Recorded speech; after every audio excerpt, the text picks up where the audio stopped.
모닝타임즈 시간입니다. 3대 지수는 결국에 또다시 하락으로 향했습니다. 이 장중에 상승의 기대감을 줬지만 결국에는 우려가 조금 더 강한 모습이었는데요. 시장이 주목하고 있는 첫 번째 이슈는 바로 인플레이션 그리고 소비자 물가지수 발표를 앞두고 있는 상황이고요.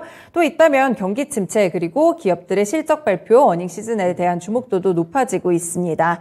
네, 이렇게 불안한 상황 속에서 하방 리스크가 어떤 것일지에 대해서 투자자분들은 상당히 궁금해하실 텐데요. 미리 필요한 전략들을 함께 찾아보겠습니다. 오늘도 토마토 투자클럽의 최원지 전문가님 함께합니다. 전문가님 안녕하세요. 안녕하십니까.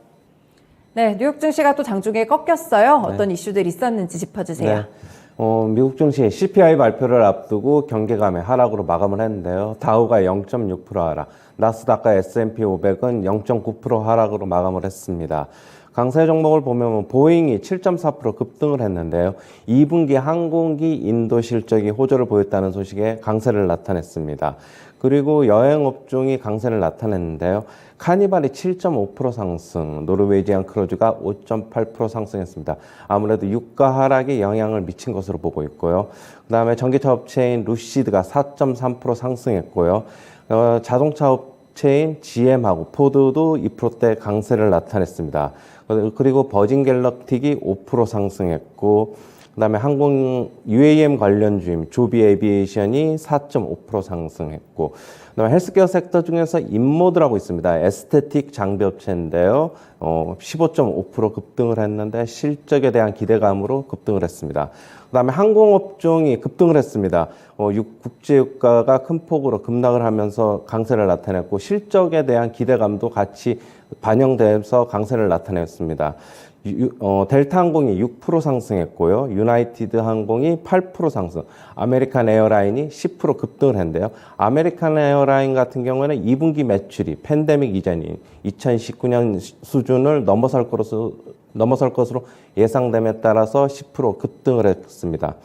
그 다음에 국제유가가 8% 급락을 했는데요. WTI 기준으로 95.8달러에 마감을 했습니다. 영향은, 급락의 원인은 달러 강세, 그 다음에 경기 침체 우려, 중국의 재봉쇄에 급락을 했습니다. 그 다음에 리치먼드 연은 총재는 인플레 목표치인 2%로 결국에는 연준이 인플레이션을 되돌릴 것이다 라고 얘기를 하고 있는데요. 6월 CPI는 이전보다 더 높은 수치를 예상한다라고 지금 얘기를 하고 있습니다. 그리고 인플레이션이 2%까지 내려가는 데에는 지금 어느 정도 시간이 좀 많이 걸릴 것이다라고 얘기를 하고 있고요. 지금 1970년대의 긴축 정책과 완화 정책, 스탑앤고라고 하는데 이것을 이제 번갈아 가면서 시행한 정책에 대해서 비판을 했습니다.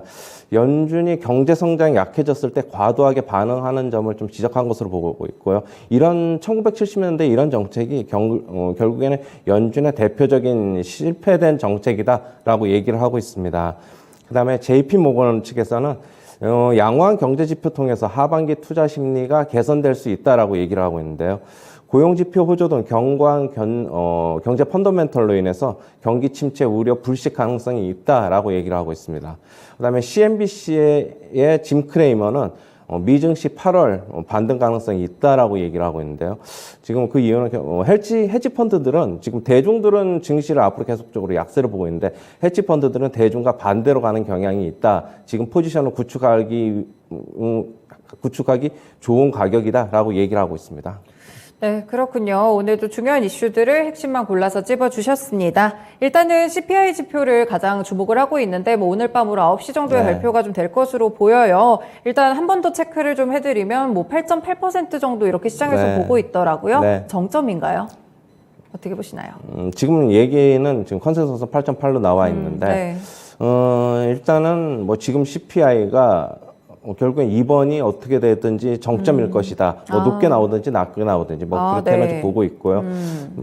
일단 근원 CPI도 5.7로 컨센서스가 나와 있는데 근원 CPI 같은 경우는 3월 달에 6.3이 그렇게 본다면 고점이 아니냐 뭐 이런 얘기가 있습니다. 네, 그렇군요. 수치와 상관없이 이번이 정점일 것이다라는 긍정적인 전망들도 나오고 있습니다. 뭐 한 가지 최근에 이제 러시아에서 가스 공급을 중단하거나 뭐 이런 이슈들도 있었잖아요. 네. 완전 중단하거나 뭐 시간을 좀 더 끌게 될 경우에는 에너지 가격 급등으로 좀 이어질 수도 있을 것 같은데 그럼 인플레이션이 다시 이렇게 좀 심화되지는 않을까요?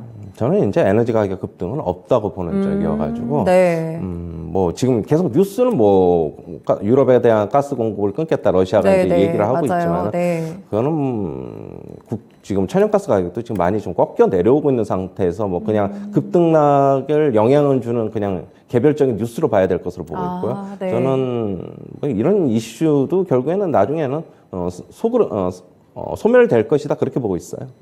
좀 많이 부각이 되다 보니까 저는 좀 우려스러웠는데 네. 오히려 이런 이슈들은 금방 지나가고 약간 단기적인 이런 가스 관련 종목들의 맞아요. 랠리를 불어일으키는 그 정도다라고 보고 계시네요. 네, 유가 얘기는 조금 뒤에 좀 하고요. 네, 리치먼드 연은 총재가 또 연준의 인플레이션 목표치인 2%까지 되돌릴 거다 이렇게 봤는데 공격적인 금리 인상을 꾸준하게 이어가겠다 이런 의미인가요? 그렇죠. 1970년대 대표적인 잘못된 정책을 얘기를 하면서 네. 지금 경기가 침체로 될 우려가 상당히 있다 보니까 뭐 지금 월가 금융시장에서는 결국에는 금리 인상을 어느 정도 하다가 말고 아니면은 또 결국엔 금리 인하를 택하지 않겠느냐라는 지금 예상이 나오고 있는 것을 네. 조금 비판하고 있는 것으로 보고 있어요. 결국에는 계속 인플레이 목표치인 2%로 갈 때까지는 뭐 계속 돼야 한다. 이런 긴축 정책이 그걸 얘기하고 있는 듯해요. 2%면 상당히 낮은 수치 같은데 네, 그게 원래 이제 네. 연준의 목표치니까요. 네네. 얼마나 공격적인 인상을 좀 이어가게 될지 이 부분이 주목이 됩니다. 그리고 JP 모건 측에서는 하반기쯤에는 투자 심리가 좀 개선이 가능하다고 봤어요. 네. 사실 뭐 고용지표 이야기도 나왔는데 계속 고용지표 같은 경우에는 양호하게 진행이 됐었잖아요. 그렇죠. 뭐 이렇게 계속 지지를 해준다면 하반기에 좀 기대해봐도 된다 이렇게 보시나요? 그러니까 JP모건 측에서는 이런 얘기 같아요. 지금 경기 침체에 대한 우려로 인해서 그다음에 뭐 공격적인 금리 인상으로 인해서 시장이 지금 주식시장 많이 빠지고 있는데 네. 결국에는 경기 침체는 없을 것이다 이렇게 보고 있어가지고 네. 경기 침체 없으면은 다시 하반기에는 투자 심리 개선되면서 뭐 증시는 반등 가능성이 있다 이렇게 얘기를 하고 있는 것 같아요. 상대적으로 좀 시장에서 낙관론에 가깝나요? JP모건이 제일 낙관론이죠. 예, 그렇다고 보셔야죠. 네, 그렇습니다. 그리고 이제 CNBC의 짐 크레이머도 이 미증시가 8월쯤에 반등할 가능성이 있다고 보는데 이게 뭐 단기적인 랠리를 좀 예상하는 건가요? 예, 약간 서머랠리 비슷하게 예상을 하는 것 같아요. 네. 시장이 지금 전체적으로 너무 이제 비관론 쪽으로 대중들은 이제 그쪽으로 이제 쏠리다 보니까 오히려 헤지펀드들은 반대로 좀 가는 경향이 있거든요. 대중하고 네. 역행하는 경향. 네. 그래서 헤지펀드들 같은 경우에는 그 헤지펀드들의 매수로 인해서 8월 달에 단기 랠리를 조금 나올 수 있다고 좀 보는 것으로 보고 있어요. 네, 그렇습니다. 그리고 이제 저희가 유가에 대해서 계속 체크를 해드렸는데 유가가 급락을 했어요. 네. 살짝 제가 오를 때 몇 번 질문을 드렸는데 네. 그때 기술적 반등이라고 네. 말씀 주시면서 네, 또 꺾일 거라고 하셨잖아요. 네. 실제로 100달러 선 아래로 좀 크게 꺾이네요. 네. 아직도 좀 추가 하락 가능성 열려 있나요? 그렇죠. 추가 하락 가능성 더 있어요. 뭐 지금 계속적으로 뭐 이번 주 다음 주 뭐 결국에는 90달러 선 테스트 할 것으로 보고 있고 네. 결국엔 90달러 선도 지키기는 힘들지 않을까 그렇게는 보고 있어요. 뭐 네. 지금 차트상으로 본다면 상당 부분 하락을 좀 염두에 둬야 될 것이다 그렇게 보고 있습니다. 네, 그동안 많이 올랐었는데 90달러 선에 대한 테스트까지도 들어갈 수도 있다. 이렇게 시각을 좀 보시네요. 뭐 내년에 원유 공급 같은 경우에 살짝 부족할 것이다. 오펙 측에서 이런 시각도 제시를 하는데 뭐 높게 유지될 가능성은 거의 없다고 보시나요? 공급에 대한 우려는 저는 오펙이 이렇게 얘기를 하는 거에 뭐 자기네들이 뭐 어떤 의도를 가지고 얘기하고 있는지는 모르겠으나 네. 공급은 오히려 더 늘어날 것이라고 보고 있어요. 하반기로 가면 갈수록 내년에도 네. 그렇게 본다면은 뭐 수급적인 측면에서도 별 문제가 없고 결국엔 침체에 대한 우려, 뭐 유가 상당 부분 높게 유지가 되면은 결국 소비자들도 뭐 주유를 좀 덜하지 않겠습니까? 저는 수요도 그렇게 둔화될 본다면은 것이다. 조금 꺾일 것이다 그렇게 보고 있어요. 네, 그렇군요. 이렇게 좀 유가가 급락한 부분에서 좀 투자 포인트 연결해보면 항공업종들이 될 것 네, 같은데 맞아요. 뭐 실적 기대감도 있었지만 상당히 좀 좋았던 것 같아요. 네. 어제는 사실 국내 항공주들은 많이 밀렸거든요. 맞아요. 네. 그래서 어떻게 좀 보시나요? 국내 항공주들이 밀린 거는 이제 중국의 재봉쇄, 네, 맞죠. 그것 때문에 영향을 미친 것으로 봐야 될 것이고요. 결국에는 뭐 어느 정도 많이 좀 좀 빠졌기 때문에 오늘 뭐 기술 반등이 뭐 장중에만 나타날지 결국엔 종가상으로 강세로 마감으로 끝날지는 솔직히 잘 모르겠는데 일단 어느 정도 가격적으로는 좀 많이 좀 어제도 이제 동시효과 방송에서 항공업종에 대해서 좀 말씀을 드리면서 지금 전체적으로 본다면 중국의 재봉쇄가 뭐 리오프닝 관련주에 영향을 미치는데 그렇죠. 네. 과연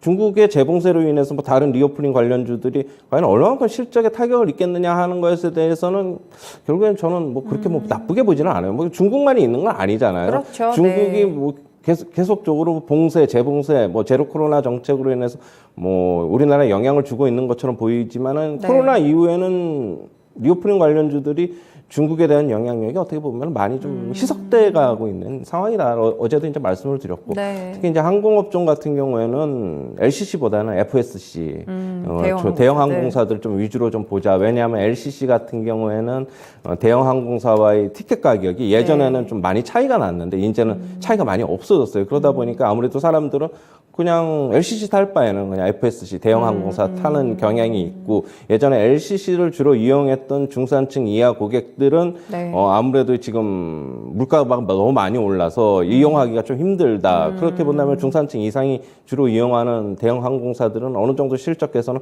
계속 이어갈 것이다. 어제 제가 말씀을 드렸는데 네. 가격적으로는 좀 더 하락하면 괜찮다 말씀을 드리고 하지만 단기적으로는 좀 관망해 보자고 말씀드렸는데 네. 일단은 뭐 가격적으로는 또 빠지면 빠질수록 항공업종은 좀 사도 괜찮다고 보고 있어요. 특히 대형 항공사들 네, 위주로 맞습니다. 투자 포인트 네. 제시해 주시는 거죠. 네, 이렇게 좀 항공주들에 대한 주목도도 살짝 높아지고 있다는 점 종목별로 체크해 보시면 좋을 것 같습니다. 네, 오늘 국내 증시 결국에는 빅이벤트는 한국은행 금통위가 될 것 같은데 이를 전후해서 좀 어떻게 전망 보세요? 결국에는 뭐 어느 정도 뭐 다 시장에는 녹아 들어가 있다 그렇게 보고 있고 이미, 선반영 돼 네. 있다고 보고 있고 뭐 빅스텝은 뭐 기정사실화할 것으로 보고 있습니다. 일단 환율 시장에서 계속 환율 시장 말씀을 드리는데 네. 계속적으로 우리나라 한국은행에 대해서 좀 압박을 하고 있는 것 같아요.